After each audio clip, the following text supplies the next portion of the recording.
Good evening, everyone, and welcome to our Wednesday installment where we highlight and celebrate the women of Macedonia this month, the month of March, which is National Women's History Month. Of course, we've already had 2 weeks of this highlighted celebration. The first week, we had those that walked so that we could run, and then last week, we had those who were walking in purpose. This week, we have a wonderful panel. We are coining this week Walking in Destiny. And so we invite you to, again, if you're watching via stream, encourage someone to come in and join in the fun. I have with me 3 wonderful ladies who are here from the Macedonia church family. I could take some time to introduce them, but we've already had too much fun before the recording started. So I'm going to let them introduce themselves, and I'll start with Sister Brittany Bobb.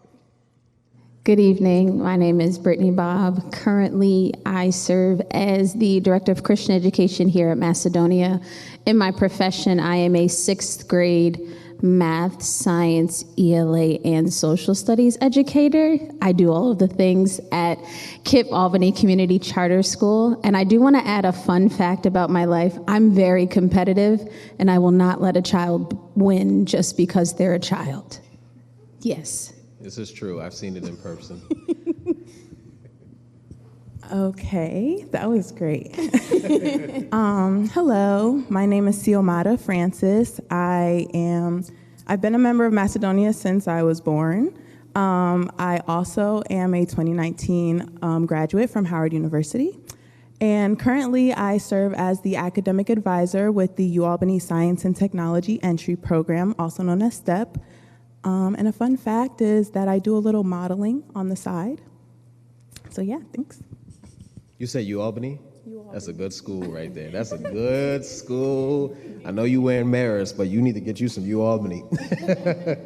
Go for it.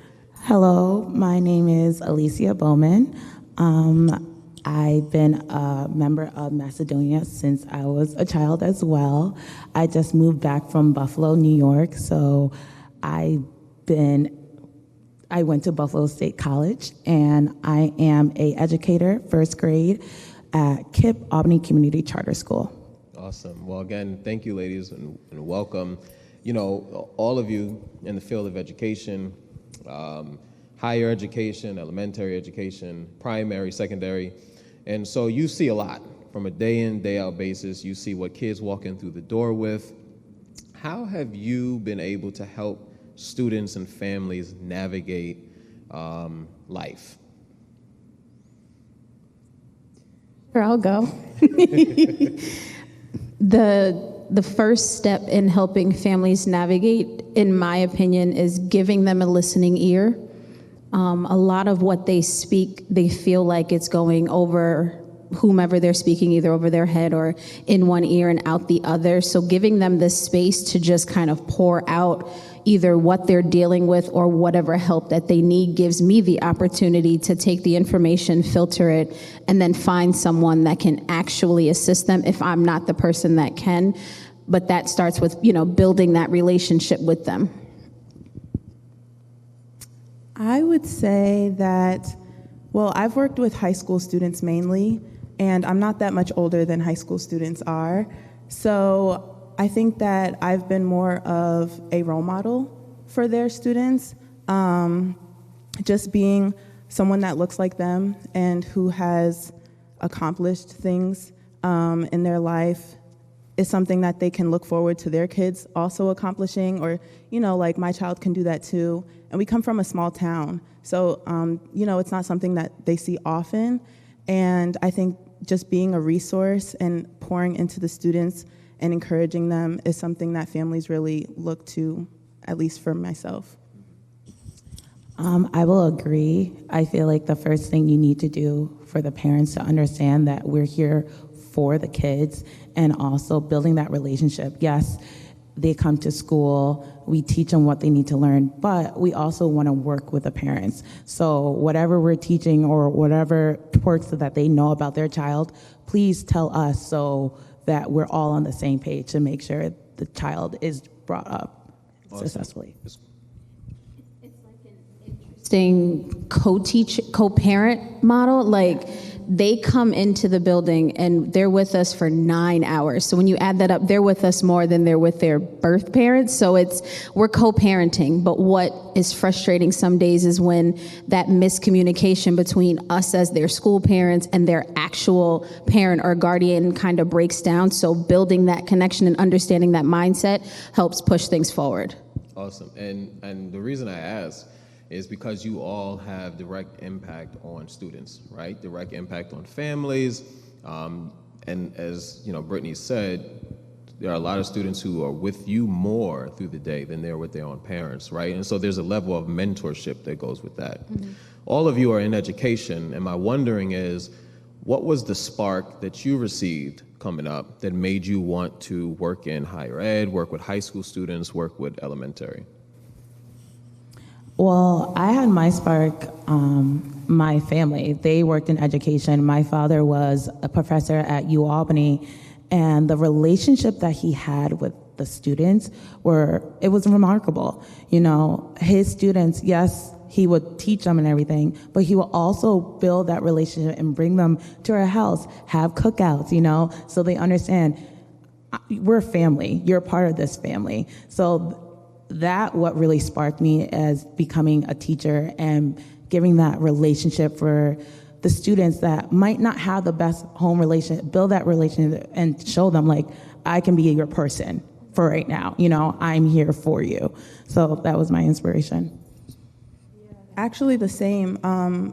Growing up, my mom worked at the high school that I went to for a period of time, and just seeing... Hold on, your mom worked in the same high school? Rebecca Brisbane. Worked in the same high school you went? In the high school. She worked there you. before I got there. Whoa. So I already had like a community, you know what I mean, going in, but just seeing how the students responded to her, she was like, everyone was her nunu, you know what I mean? And like, knowing how much they loved her, and then in return they showed me love, like that's how I was introduced to, working in the school and the impact that you can have.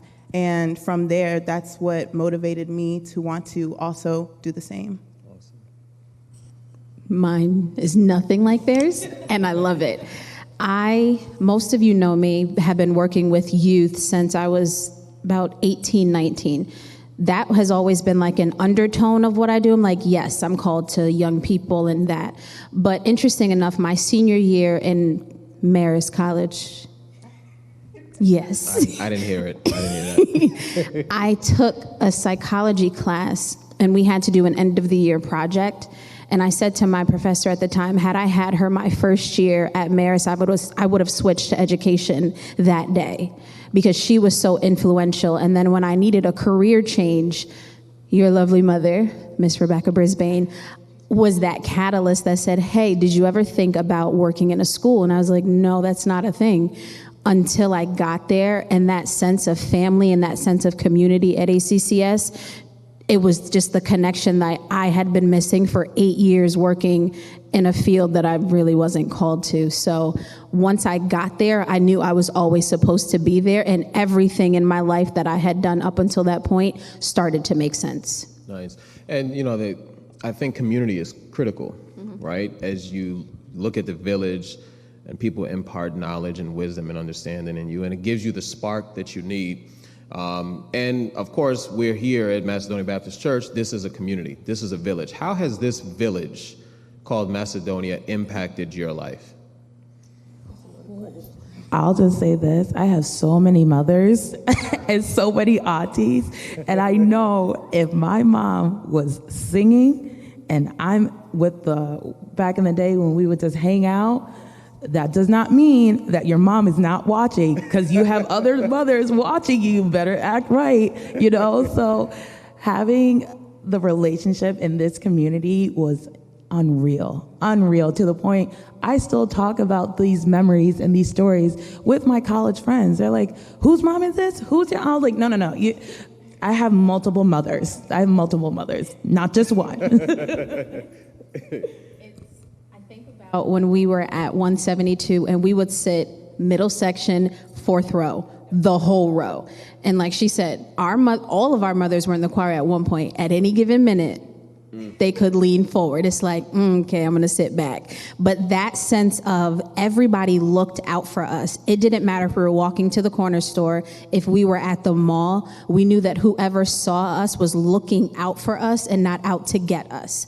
So when we would be in the community with the members from the church, we still felt like we were in church. That build up was so, I guess, surreal. Like when we explain it to people, they're like, I never had that. And I don't think I realized until later in life how important it was.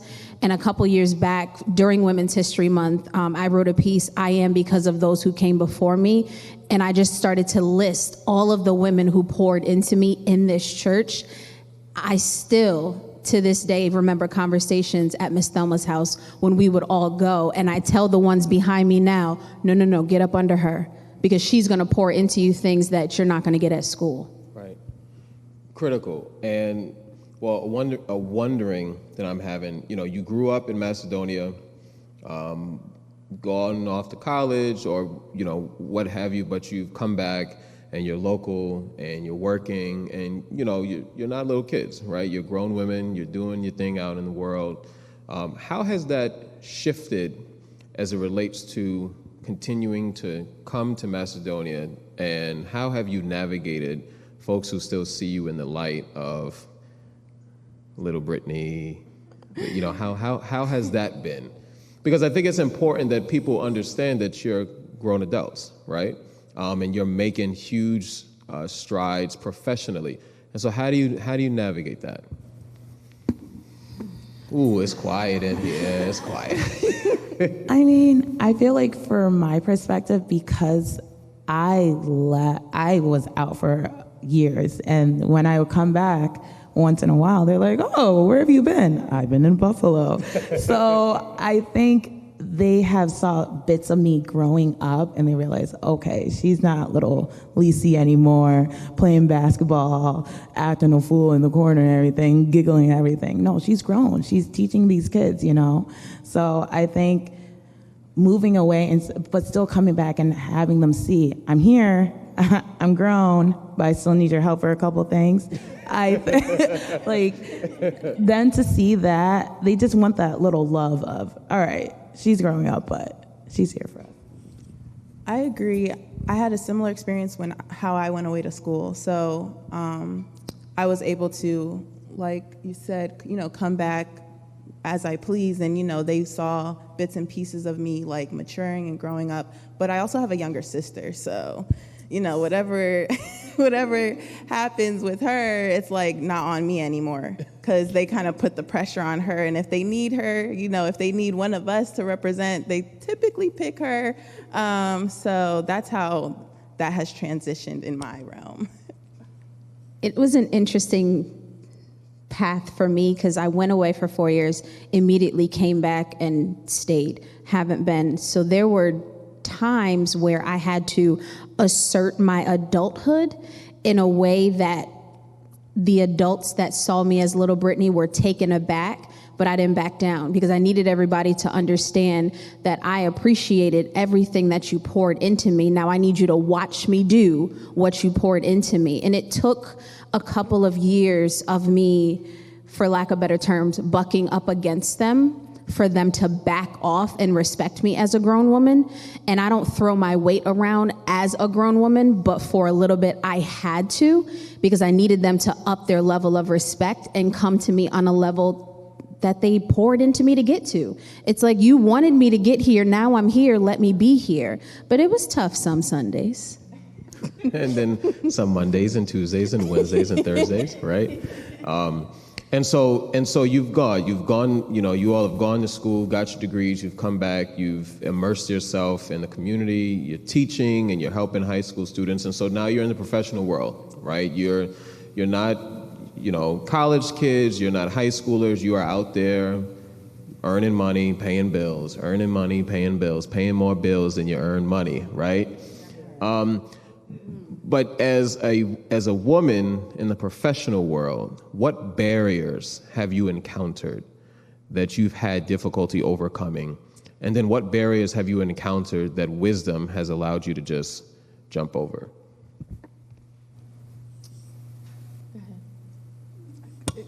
So I would say for myself I think it's something called imposter syndrome, where I don't necessarily feel like I belong in certain spaces, even though I've earned to be in those spaces.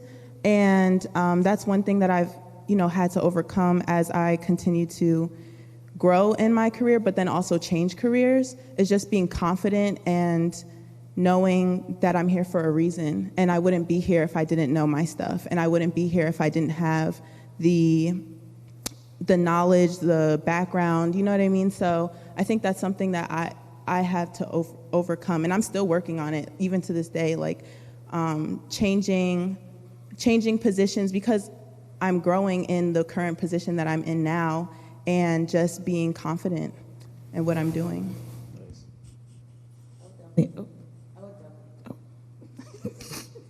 I would definitely agree with that. Getting into different positions, it's hard because you're growing, but it's something brand new. So being confident you got chosen for that position is huge. And then I know for myself, I always say, being uncomfortable, that means that you're growing. That means that you're changing, which is good. So just sitting in that moment, so I definitely agree with that. So what should we be doing to continuing to foster and create spaces for women to excel? And what as a society should we be doing to propel women forward? What have you seen that are shortcomings, roadblocks, barriers that need to be removed so that we can continue to push and propel women, not as a handout, but certainly because of your abilities that you already have within you?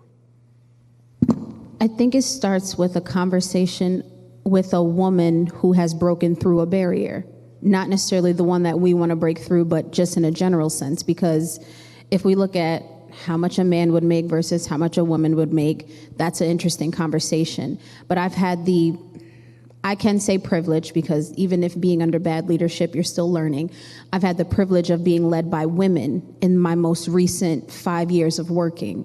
Now, watching them navigate the man's world has been eye-opening. Some get to the top and then turn around and bring you along with them and show you how it's done. Some get to the top and put their foot on your neck. So I think what I'm learning as a woman is to be assertive and take words out of a Black woman's mouth. I'm not aggressive. I'm assertive. Mm-hmm. I know, just like Cece and Lisi said, I belong here. So you're not going to tell me that I don't belong here. And I think it's a matter of educating yourself individually, speaking with other women who have broken through that barrier. And once you get to that next level, literally turn around and pull the ones who haven't got there up with you, because it's not I'm getting to the top and now I'm better than you. It's I'm getting to the top and I've now opened the pathway for you to come alongside of me. Before I jump in, before you said something, you're assertive, not aggressive, mm-hmm. right? And I think sometimes, even in connotation, women can be confident, and then some people will say they're being boastful, mm-hmm. right? It's a two-edged, not a two-edged sword, it's a double standard. Thank mm-hmm. you, Brittany. That's Marist College came through for you, okay. Right? It's a double standard. So how do you navigate that? How do you navigate that balancing act? Because you want your career to propel, you want to go forward. You certainly have the education, the skills, and the abilities to go forward, not with anyone propping you up, but because of who you are yourself. Mm-hmm. But how do you navigate that life of having to play that balancing act? Mentors. And this is me personally speaking. There's 2 women in education who I rely on heavily, who I'll pick up the phone and call and say, I need to say what I need to say to you the way I need to say it, and then I need you to help me filter it. Because I'm going to say what I need to say, but I need it to come across in the most professional, clapback way so that they understand where I'm coming from. But someone who has gotten there first, you need to attach yourself to, because they've gotten there because they learned what to say. It really is each one, teach one, reach back. We're not out here doing it by ourselves. Agreed. Okay. Agreed. 100% agreed. That's it. Just I mean, she said it perfectly. she laid it all out. So you have work, you have social life, you have church. You don't have a social life? No. We're trying. We're trying that. Baby steps. But I guess at this stage in your careers, right? Some would opt to sacrifice the personal life so that you can pay more attention to the personal life. Needless to say, how do you balance it all? How do you make sure that you're putting adequate time into your professional growth, but then you're also putting adequate time into your personal growth, and then you're also putting adequate time into your spiritual growth, right? Like, how do you maneuver that? Because we were just talking about this, and I know I struggle with this. So I was listening to these beautiful ladies, and they said it, boundaries. You gotta shut it off when you need to shut it off and put yourself first. That self-care, the work is gonna get done. It's gonna get done. You need to put yourself first. When late at night, 7 o'clock, when you have those droopy eyes, you're not gonna get the work done. Shut it off at a certain time and put yourself first. You know, my principal, she says, you can't give water to someone else if your cup is empty. So if you need to cut it off and put those boundaries up and say, I need to stop and put myself first, do that. I'm still learning how to do that because I put everything in the work and everything, but I need to put myself first. And these beautiful ladies was telling me about that. It's like the game with the markers and the cup, and you're just like, personal life, maybe. I'm gonna go, maybe. Nope, I missed it. It's like, oh, in the beginning, that's what it looks like. You're just like, let me try it, let me figure it out. And then as you learn to set the boundaries and be okay with it, one of my mentors taught me, no is a complete sentence. Yes. Without explanation, without reservation, no. And if they're waiting for more, they're just gonna wait and you walk away. Because I've burnt at both ends of the stick too many times for me to continue to do that again. I would definitely say agree to what you both said, but also scheduling, time management. I'm a grad student too, so it's like you have to make sure that you're planning out your days so that you're incorporating every piece. I have to work from 9 to 5, okay. And then after I get off work, I have to do homework, okay. And I have to take some time to watch my show, my TV show, because that's self-care. Because if I don't watch my show, then how will I function the next day? So you have to make sure that you're incorporating all those aspects into your day or into your week, so that way you're not burnt out by the end, and that way you feel like you're a whole person and not just bits and pieces of a person. Yeah, critical.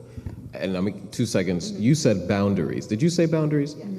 How do you establish very clear boundaries in life?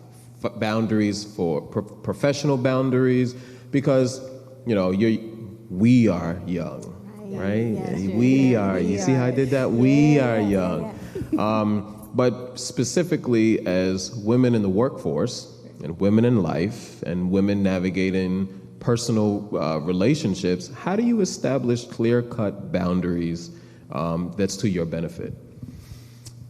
I think for me, if I am working late hours in the night and it's not comprehending, I just need to step away from it and tell someone, I can't do this right now. I just can't. You can feel it in your body when it's just enough.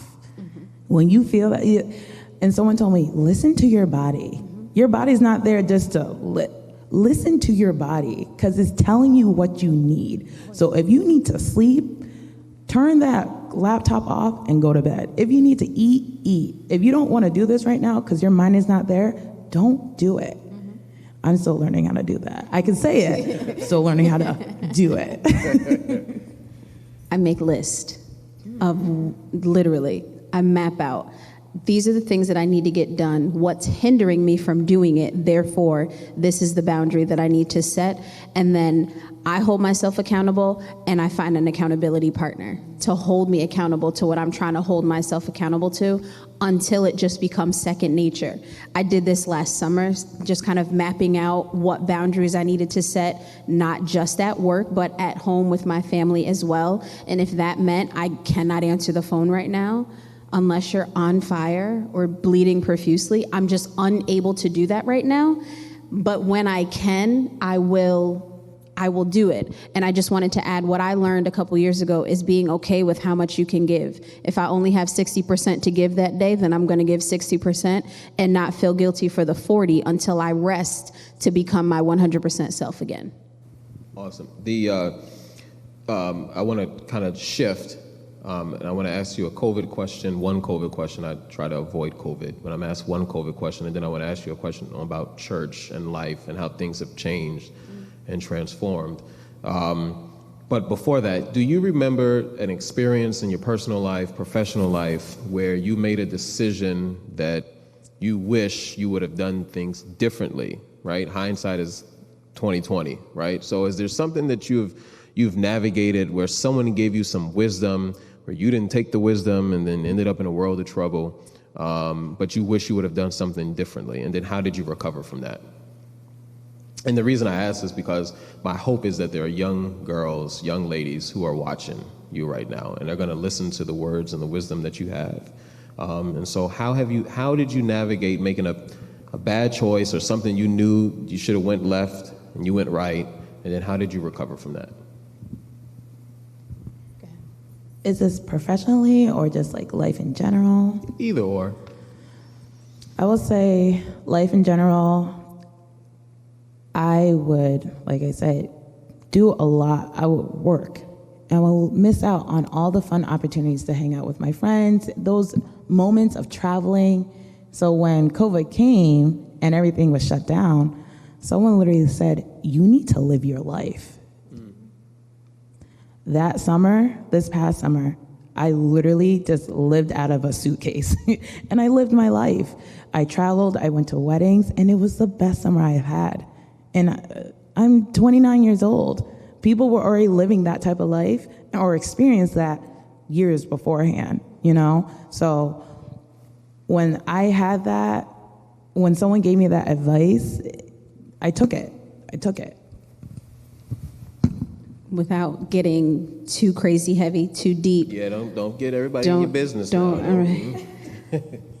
When I said earlier that I was burning at both ends of the stick, I had a very, I used to have what people call a savior complex, where I wanted to save everybody. And because I wanted to save everybody, I was losing myself. And I could remember conversations I would have with the women in my life who were telling me, if you don't stop doing this, you're going to end up somewhere where you don't want to be. I'm still here today, and I thank God for it, but I did end up somewhere I wasn't supposed to be. And those of you that know, in 2019, I had to check myself into a hospital because that was the way that I had to get out.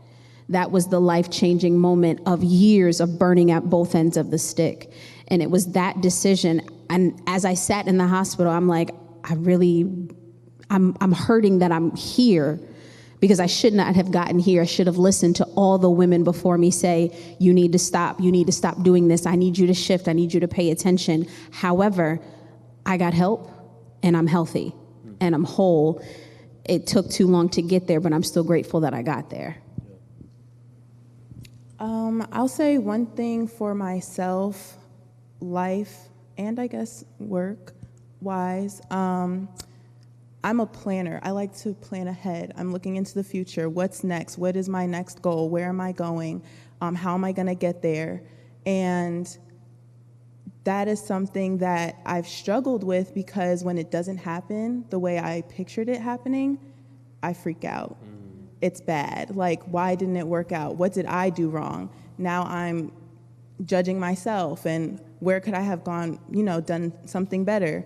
But I kind of just had to learn through experience, and then also other people's experiences, just to kind of go with the flow in a sense. like, not everything has to be mapped out, not everything has to be planned, and if you just take it one step at a time, you'll get there. And certain things are not forever. When I came back home, you know, I was like, what am I going to do now after college? And I was working at a high school, and it was just like, put a time limit on it. If you don't want to do it forever, put a time limit on it and then go from there. But it's okay that you're doing it right now. Mm-hmm. And so I just had to go with the flow. Nice. So now fast forward, we're not post-pandemic, but we've been in the pandemic now for 2 years. Mm-hmm. And we can see a light somewhat at the end of the tunnel, right? Things have shifted, work has shifted, remote work, hybrid church, you know, no church other than virtual, you know, life is kind of wonky right now. And the new norm is something that we've never experienced before.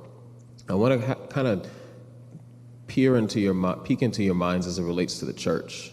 And what does the church have to do to continue to be impactful for our generation?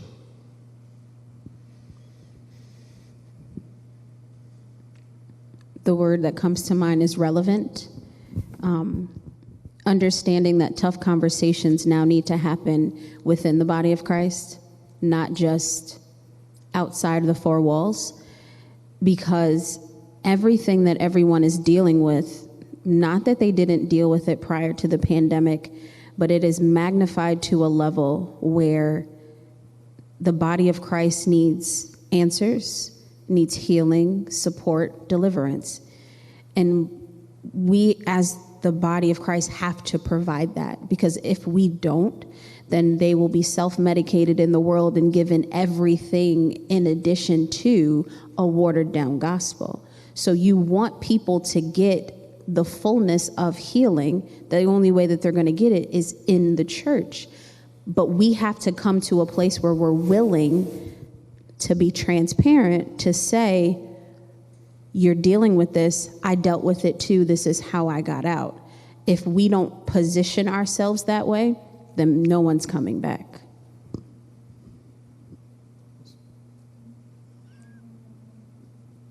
Y'all good? I get it. So we're gonna wrap up.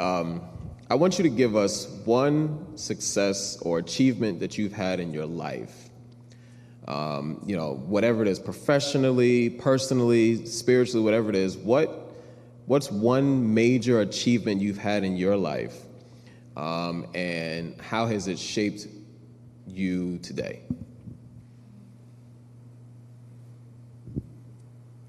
I guess I'm going first again? Yes. We're going to play some music.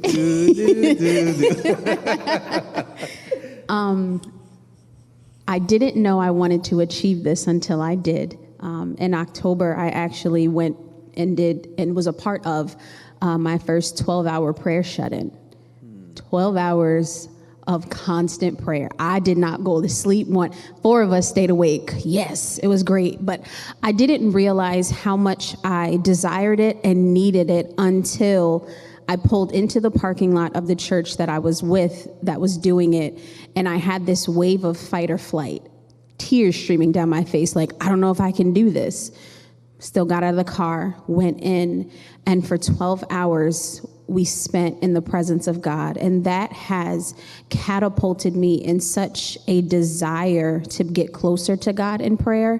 And the closer I get to Him, the more things in my life begin to make sense. And I'm going to talk about that until I die. I'm going to be on my deathbed. Remember that time in October 2021, I went to the prayer shut-in, just like that. So, I'll yeah. be standing right there like, yeah, I remember that. Ladies? I would say a really big success for myself was my weight loss journey. I went through a tough time back in, like, around this time last year, and I just decided, like, enough is enough. I need to get my life together. And I went on a weight loss journey for about 4 or 5 months. And mentally, spiritually, physically, I'm just such a stronger person than I was before. And it took a lot of time breaking down the things that I had been hiding within myself and actually bringing it to the forefront and handling it to actually get through my journey.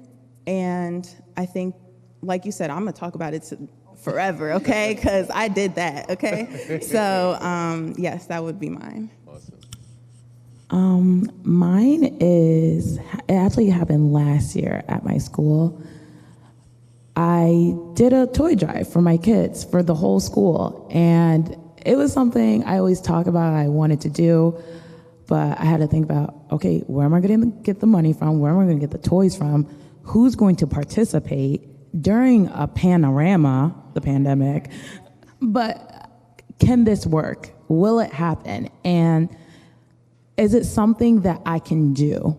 You know, it's a challenge that I had to, I have organized a couple things, but nothing like this for a whole school. So at the end of the year, I was able to provide toys for all the kids for the summer and everything. And we had extra money to give them extra food for the summer. It was a huge accomplishment. And after that, I teared up. I was like, okay, this makes me want to do more organizations or more projects like this out in the community. Because just the feedback that the parents, thank you so much, it was impactful. So, I know that I said that'd be the last question, but I want to ask you one more. Can I do that? Self-image, right? The world says you're supposed to look a specific way, act a specific way, dress a specific way, and oftentimes those ways are not reflective of beautiful Black women. How do you navigate that? Oh, well. So I saved it for the end. The struggle with confidence, and so I think it's been a struggle for me since I was about 4. I'm not saying that I don't struggle, but I struggle-ish now because I began to look at myself the way God looks at me and just started declaring things over my life. I am fearfully and wonderfully made, and different scriptures that minister to things that to what I want to look like, to the point where 2 weeks ago, no lie, I walked past my mirror and I was like, who is that? Oh, that's me. And I kept it moving. And I've never had that moment before. And I was just grateful. And now I walk with such a confidence. And if they don't like what I look like, you don't got to look at me. That's how I feel. Okay, close them. Thank you. I would feel that I agree with that. You know, I went to a predominantly white high school, elementary school, so my image was not a thing there. And I had to mold myself to be not stand out. After a while, I realized it's okay to stand out. It's okay to be who I am. It's okay to be unique. If we're all the same, that's boring. That's boring. So after I realized those things, like you said, when you said a couple weeks ago you walked by, I did that. I was like, wait, look at you. And it's so nice. I saw this thing where if you say something nice about yourself, just one comment every day, the confidence that you will build, no one can touch you. No one can say anything to you. So I think that I have grown to love myself with strong, confident women around me. Mm-hmm. It kind of rubs off on you. Mm-hmm. And like you said, we don't all look the same. We all have insecurities that we all have, and we own it. And as long as you're owning it and you're confident in yourself, then that's what matters the most. Yes, I have a big nose. Yes, I have, you know what I mean? Like, I'm tall, I'm different, I stand out, but at the end of the day, it's your inner that matters the most, your inner confidence, your inner beauty that matters the most. And that's something that I know I have. So it's gonna reflect on the outside. What role does social media and Instagram, I know it's another question, she like, yo, man, you asking all these questions. It just, the conversation can go. What role does social media, reality TV, what impact does that have? Or does it not have an impact on you and how you carry yourself and how you view yourself? Go ahead. I deleted my Instagram a couple months ago because it was just too much. I did. It was just too much. Is this real or is this fake, And then why am I trying to prove, I just went on vacation? To who? I don't need anyone's approval. As long as I'm happy, I'm good.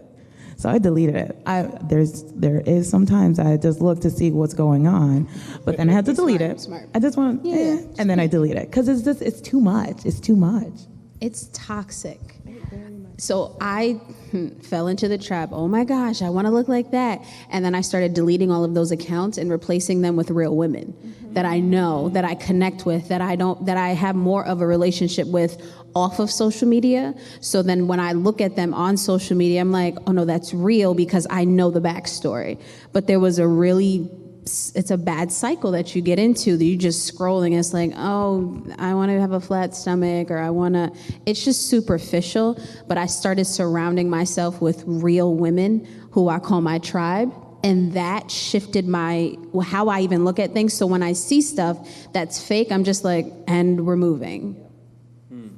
I did the same thing. Yes, ma'am. I only follow people who look like me, who are doing things that I'm doing or that I want to accomplish or that I want to do. Real women, real bodies, right. Real personalities. Right. And if it's not, then it's not serving me. So it needs to go. Okay, bye.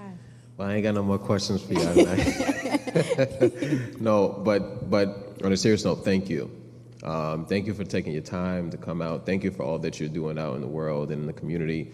Macedonia celebrates you. I do got to give a plug, since y'all were talking about beauty. I got to say to my queen, is that the camera right there? That's the camera. My queen, Amber, you got it going on. You don't need Instagram, girl. You don't need Instagram. Just let me put that out there. But no, thank you. And thank you, all of you who tuned in tonight. This is the last night of our Wednesday series, as we've highlighted women of Macedonia throughout this entire month. And our hope is that this won't be the last time we see you, that we'll see you on Sunday morning at 11 a.m. It has been an absolute pleasure and privilege. And to all the women of Macedonia, please know that we celebrate you. Thank you, everyone. Have a great evening.